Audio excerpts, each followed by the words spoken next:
Welcome to the second module in the VA Bootcamp. The last module we spoke about who virtual assistants are, the type of virtual assistants that exist, and what kind of service you should offer now that you have chosen to become a virtual assistant. And I'm sure you found the worksheet helpful. I'm sure it made you think deeply and you have made your choice. Now that you know what type of VA that you want to become, now it's time to create a client avatar. Now, a client avatar is like a profile of who your ideal client is. And this is one critical step that a lot of business owners skip and then they wonder why they are not making the money. You need to identify who your ideal client is for a lot of reasons. And we'll be looking at those reasons today. Okay? Right. So a client avatar is a full representation of your ideal client. It contains every minute detail of him or her, from sex to aspirations. A client avatar will help you create custom made solutions to her challenges and devise the best ways to market your services to him or her. This is basically one of the reasons, or the most important reason why you should identify who your ideal client is, because it affects every aspect of your business. It affects your branding, it affects your social media activities, it affects your marketing. When you're creating your processes and your packages, every single thing works hand in hand, okay? Every single thing is determined by the type of clients that you have. One problem that I see a lot of people have, especially when they use social media to grow their business, is they're talking to everybody. Okay, the truth is that your services um, cannot meet every single person's needs. Your services are tailored to meet the needs of a particular set of people. And so it only makes sense to ensure that you are where those set of people are, that you are talking to them in a language that they understand, that you are creating packages that will be very, very easy for them, um, that you're speaking their language, okay? So you only make a sale when you're able to meet a need. Now you have to create your packages in such a way that your ideal client feels that you know her or him or her, um, you know them a little too well. Okay, so when you begin to meet the needs of your clients, right? When you come up with a package, for instance, you're an email manager, you come up with a package that kind of, when I just see it, I'm like, how did you know this is exactly what I need? Okay, it has to resonate with me in order for me to hire you. So knowing who your ideal client is important, because you need to be able to, when you are creating your packages, it should look like you have custom made it for that particular person. Okay. It also helps you when you're marketing your business. You know who to talk to, you know who to target, you know who your ads should target. You know how to present your business in such a way that it resonates with those people. Okay? So basically a client avatar is a full representation of your ideal client, right? So why you need a client avatar? Number one, a client avatar will help you thoroughly define your target client. So you need to target them to the T, down to every single thing about them. We'll talk about that later. It will help you to create content that will appeal and attract said clients. Now, if you're using social media or um, social media here to grow your business, you know that content is the first thing that draws your ideal client to you. Your content has to um, your content has to resonate, your content has to speak to them, your content has to meet their needs, and your content also needs to establish you as the expert in your field. So your content is important. Knowing who your client, your ideal client is, will help you when you're creating content, because you create your content basically for those people. It will help you create custom made solutions to the challenges that they face. So they are not going to buy from you if your packages don't meet their needs. Why do they have to buy from you? Are they just going to throw your money away? In order for them to buy, in order for them to hire you, then your solutions, your packages need to meet their needs. It will also help you create advertisement that converts to sale. Now, a lot of people are like, I run Instagram ads, I run Facebook ads, it doesn't do much, I didn't get much from it, no sales. And I'm like, did you target the people? Did you target a certain type of person when you were running these ads. You can run your ads now. Facebook and Instagram will take your money, but you need, if you want your ads to convert, excuse me, if you need your ads to convert, then you need to target a certain type of person, somebody who needs what you're offering. Number five, it will also help you in determining where to find said clients. Now, Facebook and Instagram have a population, they have loads and loads of people on it, but they have certain age groups on each platform. Okay, so if you're on Instagram making all the noise and everything, but your ideal client is on Facebook, and there is nothing to show for it. Nobody's hearing about you on Facebook. You wonder why you're not making sales, because the demographic of your ideal client, they are all on Facebook, but you're on the wrong platform. So when you identify who your ideal clients are, then it also helps you to know what platforms that they use, social media platforms, who their role models are, and of course you go to those places and those platforms to look for your clients. Okay, so now this is the anatomy of a client avatar, the demographic. So you need to know how old your ideal client is, what's the sex, the marital status, your occupation, economic class, number of children, their location, educational qualification. This will help you when you're creating your packages and your content. Okay, so you're like, what has the age got to do with it? Babe, guys, the age has everything to do with it, because the age will determine where your ideal client is. Okay, educational qualification will determine what type of content they consume. Okay, so a lot of people have contents um, that and they use all these slangs and all that. So if your ideal client falls uh, people who are between the ages of 30 to probably 18, then all these slangs will work. But when you have a mature audience, some of those slangs are going to put them off because you don't even know what it is. So you need to know all this. It helps you when you're creating your content. Number of children, you know what if your client has three children, for instance, it means she's extra busy. If your ideal client doesn't have children, then you know she probably has a little more time on her hands. Her socioeconomic class is important because it helps you to price your product properly. And so, even though the value of your product um, is really great, and your somebody who belongs to socioeconomic class B, for instance, comes to you for social media management, and you tell her I charge 20K on a monthly basis, she's going to say, thank you, I'll be in touch with you later. Why? Because she feels 20K is like too small. Like, what kind of value are you going to give? But you could give better value, okay? So you want to consider who your ideal client is. So when you're giving them your prices, when you're pricing your products and your packages, they feel that it's okay.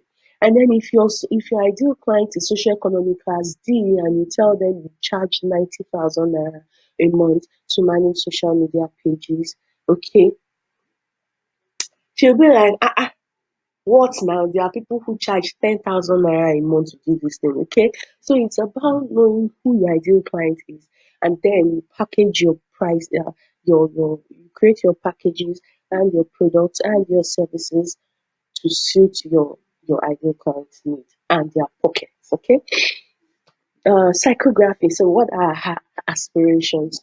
You need to know that what inspires her, what are her fears, what are her challenges, who are her role models. One of the reasons why you need to know this, it also helps you with content, it helps you with packages, it helps you with your presentation, it helps you with engagement. And so, when you want to engage on social media, for instance, if your ideal client, say, is a 45-year-old woman, or let's say 50-year-old grandma, okay, and then you take the advice of people because it's a very good advice. And when you want to, especially on Instagram, you should go to pages of their influencers or their role models, okay, and then go engage on their posts. It helps you to know the followers on those people's pages are probably your ideal client. Okay, so now you think and you say, okay, I'm going to choose Tiwa Savage's page today. I'm going to Tiwa Savage's page. And I'm going to see most of our followers and see the people that look like my ideal clients, and I can go and leave comments on their pages, or like a couple of theirs, or even join in the conversation that is going on her page, blah blah blah. The truth is that you have wasted your time. Okay, because Tiwa Savage has a following of people who are probably under 40.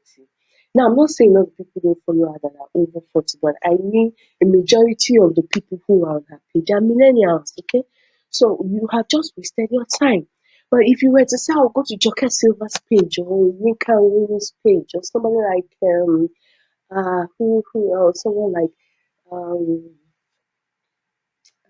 Ibukun Awoshika's page. Now you will find people who are within that age range. Okay, you are talking to you whatever activities you carry out on those pages will actually work in your favor. So you need to identify all this because they're going to like form um they are like the foundation of your marketing plans, the foundation of your packages, of your presentation. For instance, if your ideal client is probably somebody who has a PhD or multiple degrees, I think a lot of people have multiple degrees these days, but probably someone who has a PhD and is lecturing or something. When you're creating content for people like that, you don't want to abbreviate. Right, you want to pay attention to your punctuation marks. You want to pay attention. You don't even just want to be vague about your facts. Let's say you're sharing a fact. You're not going to be vague about it. You're going to be detailed about it because that is the way the people who you are looking to book, who you're looking to work with, that is how they roll.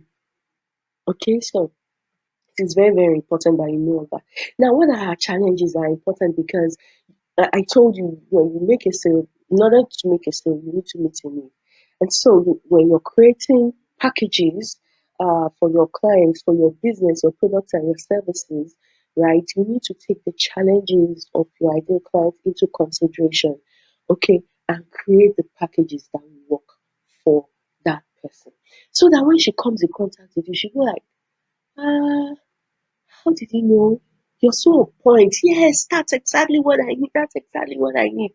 In order to do that, you need to itemize her challenges. Okay, you need to itemize her challenges and then prefer solutions. And those solutions are what you create, you put into your packages. When I say packages, I mean your product and your services, which we will be creating in a couple of days. Okay. And what makes her happy or sad? What makes her happy or sad is just to help your content.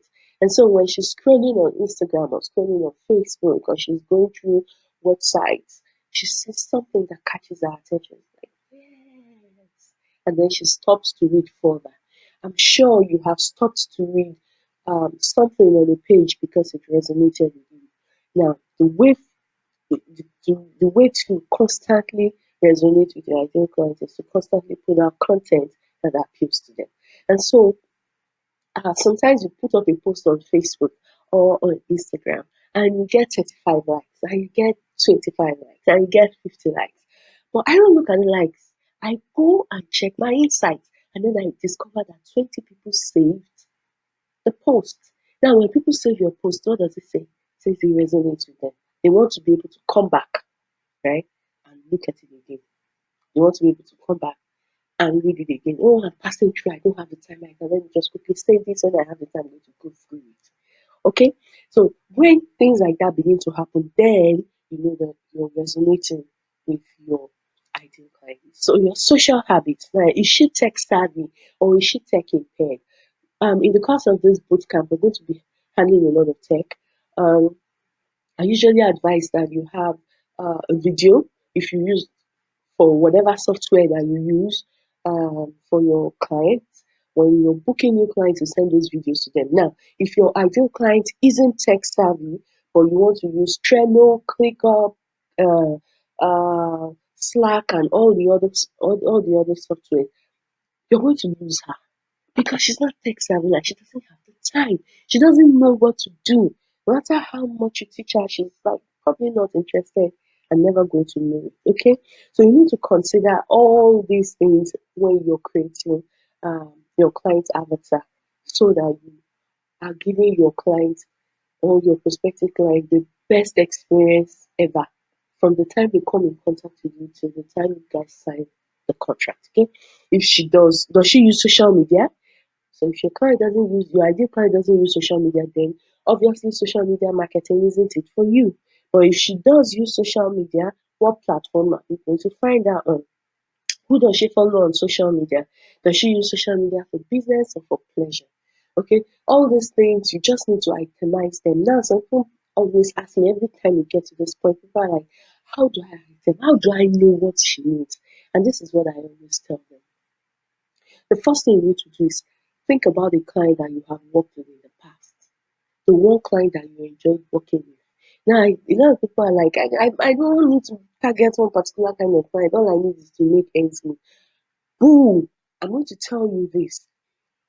In my years of being a VA, at the beginning I worked with every Tom, Dick, and Harry, and it was the most stressful time of my life because you find people who give you trouble, find people who don't listen to you. Okay, and then it actually got to a point I was practically scared of a particular client. Like every time she sends me a WhatsApp message, my heart literally stopped beating for a second. Like it was that bad. And I had to take back my power. I'm like, I am a business owner. I'm my own boss, right? I want to have a great and a wonderful work experience. I should be able to get to choose the people that I work with. Because in this equation, I am the most important person, right? So what's the essence of working for myself if I do not get job satisfaction from it? Like I have to be satisfied. I have to be happy working for myself. And I realized I had to identify who I love working with and create my packages, right? Create my content, use the appropriate social media platform that this person uses so that I can attract the kind of person I want to work with. And to date, I have clients that have been with me for 2.5 years. Now that's working with the clients that you like. Have we had issues? Of course. Has she been disappointed? Of course. Have I been angry? Oh yes. But still, because she's an ideal client for me, we're still together. I have about two or so of them right now. So it is very important that you get this sorted out. Now the thing is, I'm going to tell you, look for somebody you have worked with in the past. Okay? What kind of person was she that you enjoyed thoroughly working with? That's number one. Number two, you have itemized what your services are. You have itemized what kind of VA you want to be. Now I want you to go a step further and consider the kind of service you want to render. Okay? Now you're going to create a fictional character that fits into uh, your your projections, the kind of person you want to work with, that fits into the profile of the perfect person that you've ever worked with before, and create that fictional character for me. Now, are you going to find somebody who fits that character um totally? No. But you would find someone who would be 80%, right? Who would fit that profile 80% or more. And trust me, it happens. So I need you to not think and say, I don't know who this person is. How will I know what our problems are? No, here's what I have tell you to do. Think of the one person you loved working with very, very much. Okay, so she was tech savvy. She uses Instagram. She's her challenges were these. This was her aspiration. Okay, so this is the kind of VA I want to be. I want to be marketing virtual assistant and render social media management services. So these are going to be my services. Blah blah blah. So I, my ideal client's challenge has to be this. So it works hand in hand with my services and create that fictional character. Okay, I know it sounds very difficult, but you need to get it done. Now, creating a client avatar is time consuming but totally worth it because a client avatar will clearly outline your ideal client. Remember, it's your ideal client. Your ideal client. Okay, so you're not looking to work with any Tom, Dick, and Harry. You're looking to work with someone who will make it worthwhile. So you don't just get paid, but um, you're also happy carrying out your services. Okay, so the key word here is your ideal client. So here's your activity. Based on the criteria above, create your ideal client avatar. Be sure to name her. Give her a name. Excuse me. Give her a name and ensure that you use the anatomy here that I shared with you earlier to create